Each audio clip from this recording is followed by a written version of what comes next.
दोस्तों, मेरा नाम है पंकज चौधरी और आप देख रहे हैं आपका अपना यूट्यूब चैनल पंकज फौजी ग्रुप। दोस्तों, आज की वीडियो उन बच्चों के लिए बहुत ज़्यादा महत्वपूर्ण होने वाली है जो बच्चे एसएससी जीडी या पैरामिलिट्री फोर्स के थ्रू आप जाना चाहते हैं, फोर्स में जाना चाहते हैं, चाहे वो हेड कांस्टेबल मिनिस्टर हो, रेडियो ऑपरेटर हो या कम्युनिकेशन, किसी भी तरह से आप फोर्स में जाना चाहते हैं और वो जानना चाहते हैं कि आफ्टर ज्वाइनिंग हमें किस तरह से अपनी लाइफ को गोइंग ऑन करना है, क्या क्या परेशानी आती है, किस तरह से हमें ड्यूटी परफॉर्म करने का मौका मिलता है या किस ड्यूटी में हमको इंगेज किया जाता है।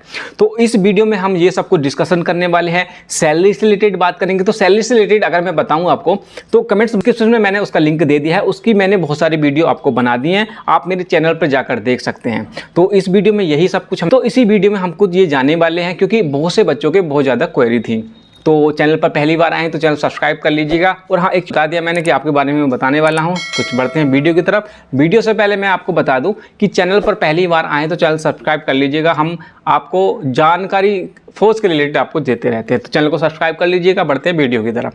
तो देखिए, सबसे पहले मैं बता दूं कि जब आप फॉर्म भरते हैं, फॉर्म भरने के बाद आपका सारा सिलेक्शन प्रोसीजर चलता है कि आपका फिजिकल होता है, मेडिकल होता है, रिटन टेस्ट होता है। उसके बाद जब आप फाइनल सिलेक्शन पा लेते हैं, उसके बाद आपको ज्वाइनिंग लेटर मिलता है और ज्वाइनिंग लेटर मिलने के बाद जब आप ज्वाइन करते हैं, देखिए दो कंडीशन अलग अलग हो जाती है। हेड कांस्टेबल मिनिस्टर के बारे में हम बात करें तो उनकी जो ज्वाइनिंग होती है डायरेक्ट होती है आपकी कहाँ पे, ट्रेनिंग सेंटर में। लेकिन 2013 से पहले जो होता था वो जाते थे अपनी अपनी यूनिट या ग्रुप सेंटर में जाते थे और वहाँ पे उनको अलॉट होती थी आपको कि किस ट्रेनिंग सेंटर में जाना है। मतलब आप ज्वाइन करोगे अपने यूनिट में और उसके बाद आप ट्रेनिंग करने जाओगे, तो वहाँ पे क्या है, परेशानी आ जाती है क्योंकि आप घर से उठ के वहाँ पे गए हो और वहाँ पे बहुत ज़्यादा परेशानी आती थी।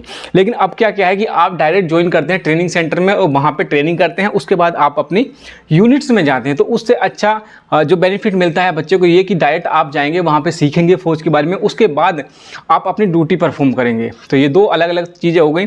जब आपने ट्रेनिंग कर ली 44 वीक की, उसमें आप फौज की बारीकियों को जान लेते हैं, क्या क्या परेशानी आती हैं। वहाँ पे आपको हार्ड एंड टफ बना देते हैं। वहाँ पे थोड़ी बहुत देखिए आपको पता है अब्यूजिंग भी होती है। आपको मतलब मेंटली फिजिकली स्ट्रोंग बनाना, मेंटली और परफेक्ट करना आपका बेसिकली उनका टास्क होता है, क्योंकि आपको किस किस सिचुएशन में किस तरह से ड्यूटी परफॉर्म करना पड़े ये आपको पता है। क्योंकि फौज की नौकरी ऐसी होती है कि आपको किस टाइम पे किस सिचुएशन में ड्यूटी करना पड़ जाए कोई नहीं जानता।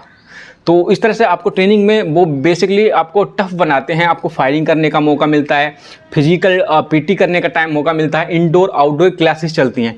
जब आपकी एक बार आपकी ट्रेनिंग कंप्लीट हो गई, उसके बाद आपको जो अलॉट हुई थी यूनिट्स या ग्रुप सेंटर या सेक्टर या फ्रंटियर जो भी मिलता है, आपको वहाँ पे आप पोस्टेड हो जाओगे। 10-15 या 5-10 बच्चे आप जाएंगे और अपना अपना जो सेंटर होता है वहाँ पे आप चले जाएंगे। अब हम एग्जाम्पल उठा लेते हैं यूनिट्स की।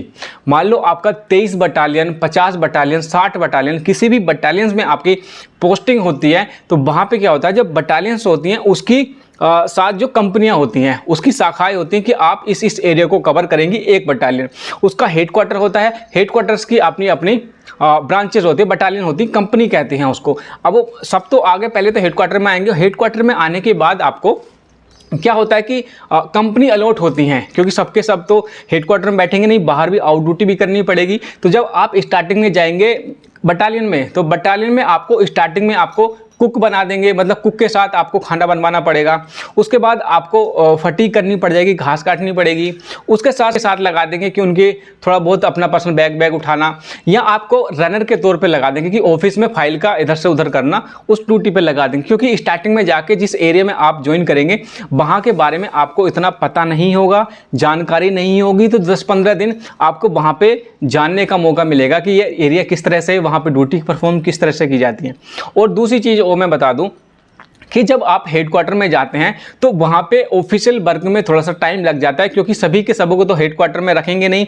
उसके बाद आपको जो उनकी कंपनी होती है वहाँ पे डिप्लॉयड करने के लिए कुछ टाइम ऑर्डर निकलने में 10-15 दिन या 1 महीने का टाइम लग जाता है।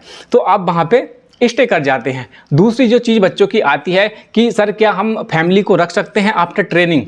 तो देखिए, ये डिपेंड करता है आपकी लोकेशन पे, ये डिपेंड करता है कि आपकी पोस्टिंग कहाँ पे हुई है। जब आपने ट्रेनिंग कर ली, हेडक्वार्टर में चले गए, वही अपनी फैमिली परमिशन अलाउ कराते हैं, या वही बच्चे फैमिली रख सकते हैं जो हेडक्वार्टर में रहते हैं। अगर मान लीजिए आपका जो नंबर है हेडक्वार्टर में पड़ गया कि हाँ भाई ये हेडक्वार्टर में रहेगा, तो आप फैमिली, अगर वहाँ पे फैमिली एकोमोडेशन है या वहाँ पे फैमिली परमिशन मिल जाती है तो आप फैमिली रख सकते हैं। लेकिन अगर आपको मिल गया आउटसाइड या आपको कंपनी मिल गई तो वहाँ पे फैमिली की फैसिलिटी नहीं होती, क्योंकि वहाँ पे नाका भी होता है, पेट्रोलिंग भी होता है, दूसरी तरह की सुविधा भी नहीं होती, क्योंकि जो कंपनी होती है वो आउटसाइडर में होता है, बॉर्डर पे होता है, तो वहाँ पे ये फैसिलिटी नहीं मिलती और जर्नली वहाँ पे फैमिली जो अलाउ कर किया नहीं जाता है। जो कंप्लेंट अथॉरिटी होते हैं, जो भी होता है वहाँ पे सर्वे सर्वा, वो आपको अलाउ नहीं करेंगे वहाँ पे फैमिली रखने के लिए। तो ये जो दो चीज़ें हो गई। हाँ, आप फैमिली रख सकते हैं हेडक्वार्टर में आप फैमिली रख सकते हैं, लेकिन फ़ायदा क्या, आप रहेंगे कंपनी में और आपकी फैमिली रहेगी हेडक्वार्टर में, तो आप मिलने कब आओगे, मिलने का टाइम नहीं मिलेगा। तो ये तो सब बकवास की चीज़ है।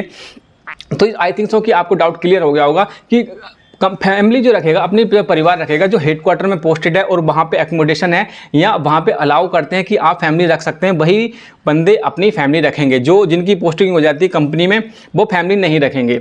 ये हो गया ड्यूटी की बात। देखिए, आउटर ड्यूटी की जो बात आती है तो आपको स्टार्टिंग से ही आउटर ड्यूटी के लिए नहीं परफॉर्म किया जाएगा। जैसे नाका हो गया, पेट्रोलिंग, आपको स्टार्टिंग में नहीं भेजा जाएगा। स्टार्टिंग में आपको खाना बनाने में दे दिया, मैस में दे दिया, या आपको घास कटा ली या रनर का काम दे दिया। ये छोटे मोटे काम स्टार्टिंग में देते हैं। जब आप समझने लगते हैं, जानने लगते हैं, तब आपको वेपन इशू किया जाता है, आपको राइफल इंसास इशू की जाती है। उसके बाद आपको मोर्चा या किस तरह की ड्यूटी परफॉर्म करने का मौका मिलता है और ये चलता रहता है। जैसे जैसे आप सीनियर होते चले जाएंगे, आपको समझ आता रहेगा किस तरह से आपको गाइड करना, किस तरह से आपको परफॉर्म करना है। तो ये सब कुछ था। देखिए, परेशानी भी आती है। परेशानी क्या आती है, और हाँ एक चीज़ और मैं बता दूं कि कपल केस में आपको आ जाता है कि कपल केस अधिकतर जो होते हैं एक जगह पोस्टिंग होती है। कपल केस के पोस्टिंग कैसे, मतलब कि जैसे कभी कभी एसएसबी, बीएसएफ, सीआरपीएफ, ये श्रीनगर में भी है। अगर आपकी वाइफ भी फौज में है, आपके हस्बैंड भी फौज में है, दोनों सेम पोस्ट पे नौकरी करते हैं, same post in the sense कि आप सेम फोर्स में हैं, सीआरपी में है, बीएसएफ में है, एसएसबी किसी में भी है, तो आपको इजीली एक ही लोकेशन पे ड्यूटी करने का मौका मिल जाएगा, उसमें कोई बात नहीं। लेकिन अगर आपकी ड्यूटी कहीं अदर भी लगती है, कहीं अलग भी जाना पड़ेगा, तो आप उस ड्यूटी को परफॉर्म करने से मना नहीं कर सकते, वो आपको करना ही पड़ेगा। और जो मिथ है ना कि यार ड्यूटी लग गई, नौकरी लग गई और सबको ज़िंदगी लाइफ शुरू हो गई, नहीं बच्चा, ये आपकी बहुत बड़ी गलती है। देखिए, मिस्टेक है या परेशानी है, ये तो जीवन का पार्ट है, ये चलती रहेगी। जब हम पैदा हुए थे तो बोले थे यार 10th कर लूँ तब थोड़ा सा ठीक हो जाएगा, या 12th कर लूँ तब थोड़ी सी मेरी परेशानी खत्म हो जाएगी ना। लेकिन ये परेशानी हमेशा लाइफ के साथ बनी रहेगी और ये सेम सिचुएशन यहाँ भी लागू होती है। कैसे, देखिए, अगर एक बार नौकरी लग गई ना, उसके बाद ही तो फिर परेशानी का चक्कर स्टार्ट होता है। अभी तक तो ठीक है, माँ बाप के साथ चल रहे हैं, सब कोई परेशानी, कोई दिक्कत नहीं है, थोड़ी बहुत होती है, वो मैं समझ सकता हूँ, पैसे वैसे को लेकर नौकरी नहीं लगती, परेशानी है। लेकिन मेन परेशानी जो स्टार्ट होती है वो नौकरी के बाद स्टार्ट होती है। फैमिली, बच्चे, ड्यूटी, डंडा, ये वो सब तरह की मेंटली परेशानी, उसको जिस बंदे ने हैंडल कर लिया, उसको हैंडल कर लिया, वो बहुत लंबी नौकरी कर लेता। लेकिन वहाँ पे कुछ बच्चे जो नौकरी छोड़ के जाते हैं वो इसलिए जाते हैं कि वहाँ पे मेंटली आपको टफ बना देते हैं। आपको सभी क्यों कमांडो नहीं बन जाते, या अपने आप को सेल्फ डिक्लेयर कर लेते हैं कुछ कमांडो, लेकिन कमांडो ऐसे नहीं बनता। कमांडो के लिए टफ ट्रेनिंग होती है और ट्रेनिंग के साथ साथ आपको कंटिन्यू उस टच में रहना पड़ेगा। एक बार आपने ट्रेनिंग कर ली तो ऐसा नहीं कि आप बन गए ना, उसके लिए आपको निरंतर ट्रेनिंग करते रहना पड़ेगा, आपको फिट रखना पड़ेगा, मेंटली और फिजिकली दोनों। एक चीज़ और कि ट्रेनिंग के बाद कभी भी आपकी जो पीटी परेड है वो कभी ख़त्म नहीं होती है, वो कंटिन्यू आपकी चलती रहती है। सुबह 6:30-7 बजे के आसपास आपको विसिल लगेगी और आपको वो फॉल इन अटेंड करना पड़ेगा। ऐसा नहीं है कि एक बार आपने ट्रेनिंग कर ली और आपकी सब कुछ ट्रेनिंग खत्म हो गई ना, कुछ टाइम पीरियड के बाद आपकी जो वेपन की ट्रेनिंग है, पीटी की ट्रेनिंग है, वो चलती रहेगी। लेकिन बटालियन हेडक्वार्टर में भी आपकी जितनी भी तरह की ट्रेनिंग होती है, जब सुबह को पीटी होती है तो पीटी में आपको जाना ही पड़ेगा। अगर उसमें नहीं गए तो पंगे हो जाएंगे। अगर अभी भी आपकी कोई क्वेरी है, कुछ जानना चाहते हैं तो कमेंट बॉक्स में लिख सकते हैं, आपको 110% आपको रिप्लाई देने की कोशिश करेंगे। यहाँ पे हमारा इंस्टाग्राम, टेलीग्राम का ग्रुप का लिंक चल रहा है, यहाँ पे भी आप हमको फॉलो कर सकते हैं।